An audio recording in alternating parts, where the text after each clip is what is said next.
I'm waiting for the bars.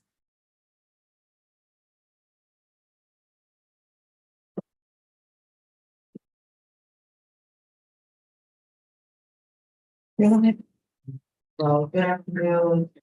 Thanks so much for joining us today. I'm Michelle Nickel, serving as the president of the Madison Metropolitan School District Board of Education. We wanted to take a moment to really reflect on our search process to date and acknowledge the ways in which our community has come out to really engage in the process, which is something that we've really been excited about. Although we have not yet made a decision on who our next superintendent is, we wanted to reaffirm the process that we committed to and carried out over the last 8 months. As a board, we established a shared purpose early on in this search process to really lead a transparent process, a process that was accessible and guided by the input of our greater Madison community. And we also wanted to design a process that would mitigate bias every step of the way. So we are very appreciative of the way that our community has shown up at every stage of this process by attending focus groups, participating in our surveys, and ultimately serving as interviewers of our finalists. In our finalist process alone, we put out an open call to the community to apply or nominate someone to serve on an interview panel. And we received over 300 nominations, and just shy of 100 people were selected and sat at the table with each of our finalists to ask their toughest questions, and our candidates shared themselves with our community in really meaningful ways as a result of that. We are especially proud of the way student voice guided our process and the ways in which we eliminated barriers to participation in this process. These were unprecedented efforts for us compared to previous searches, and as a board, we have a rich body of information to support our decision making. So I do want to thank also you all, our local media, for helping to inform the community about our process and to make sure that folks could find our survey links, understand kind of what was happening in the process, and we really value you along the way. Before I hand it over, I just want you to know that as a board, we are feeling really fortunate to be in the position that we're in. We had a very hard decision narrowing our pool down to 3. And we are really confident that the 3 finalists who came before our interviewers were very competent and qualified to do so. We're really excited about what this means for the future of the Madison School District. And our schedule is to announce our next superintendent no later than early March. And I'm going to have Monica Santana Rosen, who's the CEO of Alma Advisory Group, also share a bit from the search perspective. Thank you. Hi, everyone. I'm Monica Santana Rosen. I'm the CEO and founder of Alma Advisory Group. Alma is a mission-driven business. It's an honor for us to support the community of Madison Metropolitan School District in the search for your next superintendent.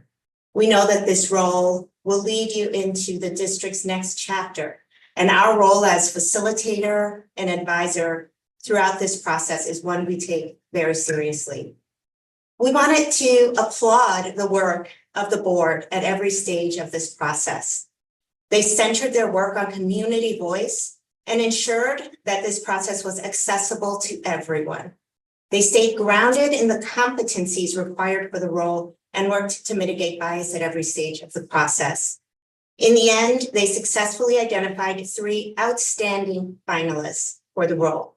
Each one of the finalists demonstrated the ability to lead innovative practices, to further the implementation work that the district has been spearheading for years, and to address the challenges that students, parents, staff, and community care about most. The board now has the difficult task of reviewing the feedback from nearly 100 panelists who thoughtfully planned and then sat at the table with each of the 3 candidates.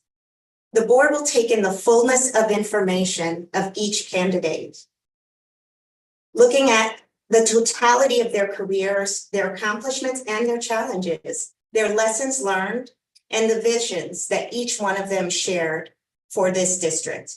And it's with all of this information that the board will make their selection for the next superintendent of Madison Metropolitan School District.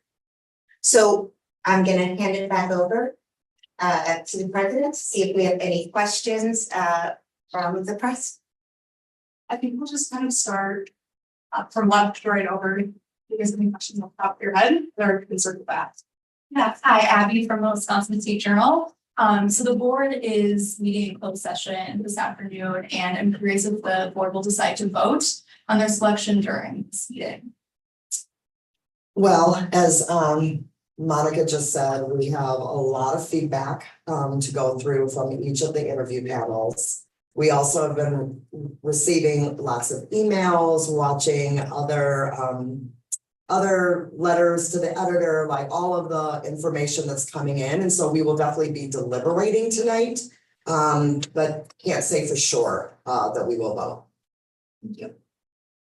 Abigail from ISMIX. I'm just curious, like, obviously we're having this press conference now, but the decision has not been made. Kind of like, why now? Is this because there's been criticism about not a lot of information, and why like some of the interviews have not been public? Is that kind of why you're holding this press conference now? Yeah, I think one of the reasons that we decided to hold a press conference today is that we wanted to kind of circle back and try to bring the process back in front of everyone. If you were selected to be on one of the interview panels, what I saw as I met with folks who had that experience, they really appreciated being able to hear from each of the finalists directly and came to have an understanding about the competencies and the qualities of those finalists. And even though we live streamed our student interview panel and we live streamed the parent caregiver panel, we know that not everybody watched those live streams. And so this is just a way of coming back to say, even if you were not able to be part of the process earlier, we want to come back and really reflect on the integrity of this process and try to close the loop on anything that might have been misunderstood or not known. Lila with WMTV. Can you just reiterate one more time the qualities that you're looking for and kind of what it means to be student-centered and what that ultimately means for you guys down the road and why you're looking for that?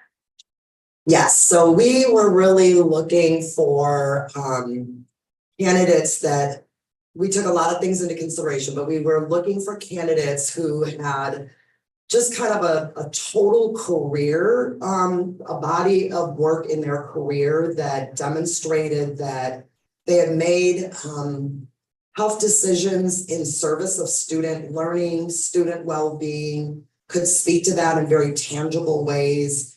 We were looking for candidates who could also talk about some of the work they may have done with the science of reading or early literacy, also had strong alignment with our district around our values for helping to graduate our students college, career, and community ready.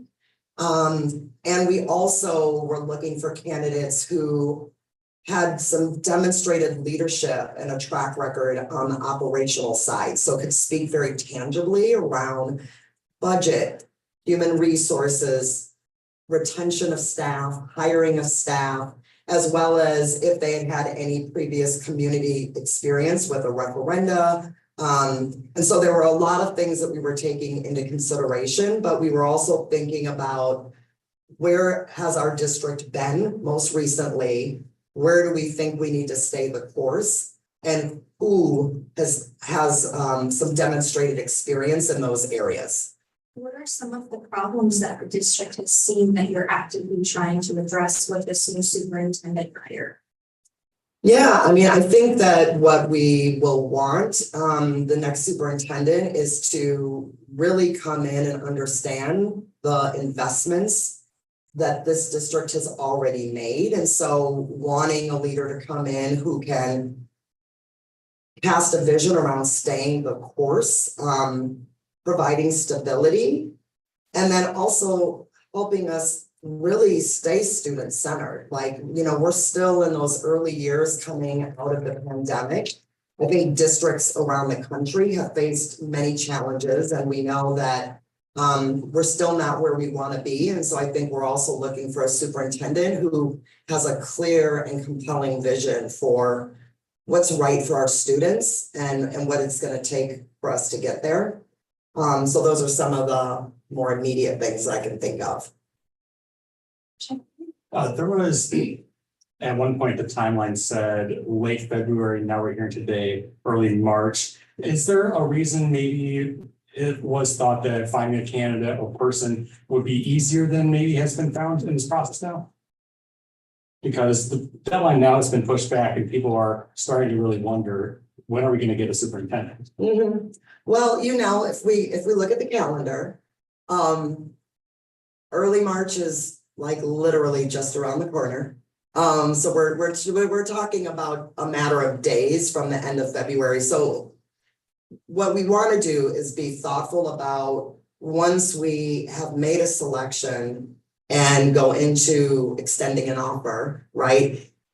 Giving ourselves and our finalists enough time to really negotiate and talk about the most thoughtful set of conditions that will bring our next superintendent here. So we want to make sure that we enter that, you know, thoughtfully. And I'm sure that we will have an announcement.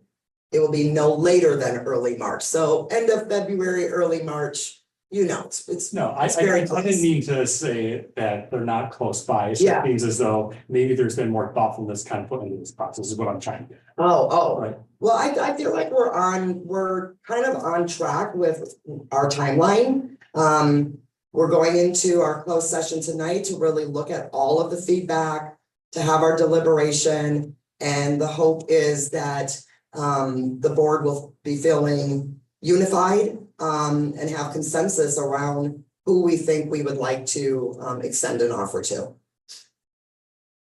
Is there anything you would add? No, that's exactly right. Okay. I'm good. Kayla? Yeah, so Monica, you mentioned that some of the candidates, or all of the candidates, they've had challenges throughout the career, as anyone does. How do you take those into consideration when choosing a finalist? When is it cross over to, oh, maybe this is too big of a challenge that? Yeah, it's an excellent question, and we're in a particular context and time where many change agents are going to face some sort of public critique resistance out there. What the board really looked for was, we want to understand their whole career, not just a snippet in time, but everything they've accomplished leading up to this moment, and what they reflect on, what they have to say about that period of time, what they've learned along the way, all of those things. The candidates also gave us a number of references, recommendations, and the results of their work really spoke for themselves. So at the end of the day, you have to take the whole picture into consideration. And the 3 finalists that we had all met the bar, and we're all at a place where the board said, we want our community to get to meet them and tell us what they think.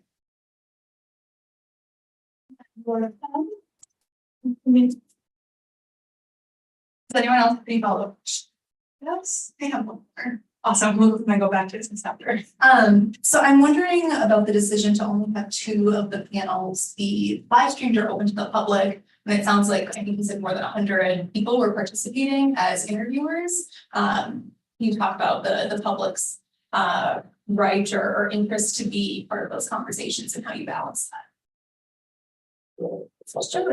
Sure. So ultimately, I think we had something like 9 hours of interviews that each finalist was participating in. And our panelists are also kind of involved, selecting the questions that they want to ask. In the end, we felt it was better to prioritize the conversations that were going to bring the best information to the broader community. We really wanted to hear what the students had to ask the candidate and how each of them were gonna respond. Our students are always the toughest interviewers. You can't really predict what questions they're going to ask. And they're always really thoughtful. So ultimately, the board prioritized students and parents as those who really are the closest and have a lot at stake, and giving them the opportunity to have that platform and share it with the rest of the community. So that was really the basis of that decision.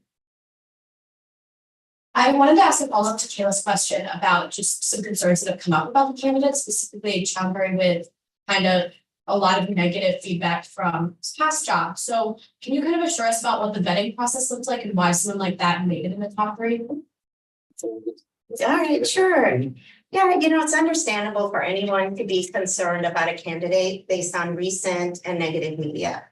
And in assessing any candidate, it's our responsibility to take, as I mentioned earlier, the totality of a person's career and to seriously understand the basis of successes as well as any criticism that may have arisen. In the end, for each of the 3 candidates, the board took a holistic view of their backgrounds and their experiences. Everybody has challenges that they've encountered. We looked at each of those along the way. We looked at the results on the job that they had, the results they've had for students and for student achievement. We spoke with their references. We spoke with members of the communities that they came from. And we looked very comprehensively at the press. And actually, yes, there were some critiques out there, but there was also a great deal of support for each of the candidates and even a countering of some of the negative narrative that was out there.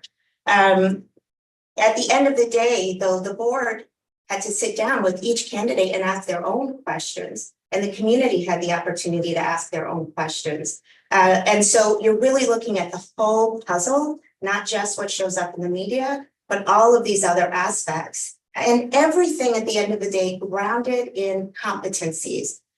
Do the candidates have the skill sets required for the job? And each of these candidates did, which is why they came before the community. Is there anything that you think has been missing or overlooked in terms of news coverage of this process? Or have you all been doing a really great job?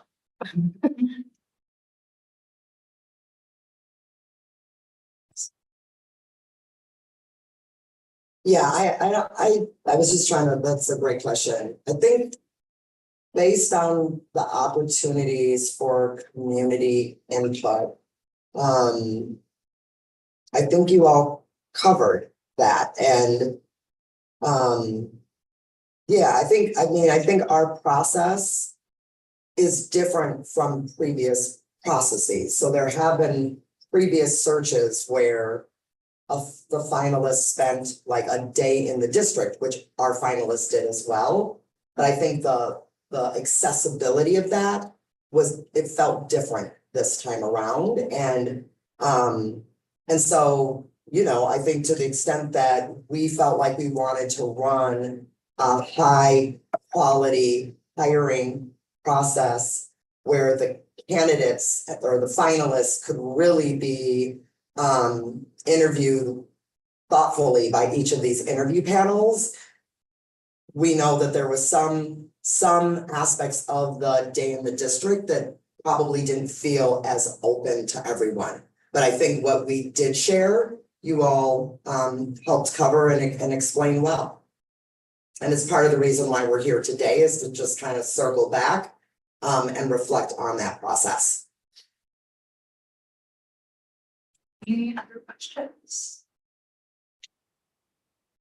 And before we completely wrap up, I know there's one question that especially broadcast journalists will want. Monica, do you mind spelling your first and last name and then your title? Absolutely, thank you. So it's Monica Santana Rosen. First name is Monica.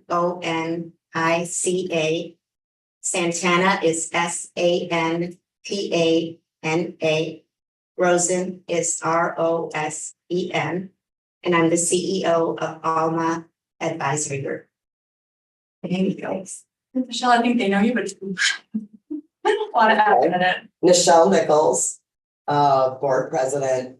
Nichelle is N like Nancy, Ichelle, Nichols, Nichols. I know it seems silly, but it helps out. No, I know, I'm You're used to it. surprised we didn't start with that. Well, thank you all so much. Really appreciate you all coming out. Yes, thank you so much.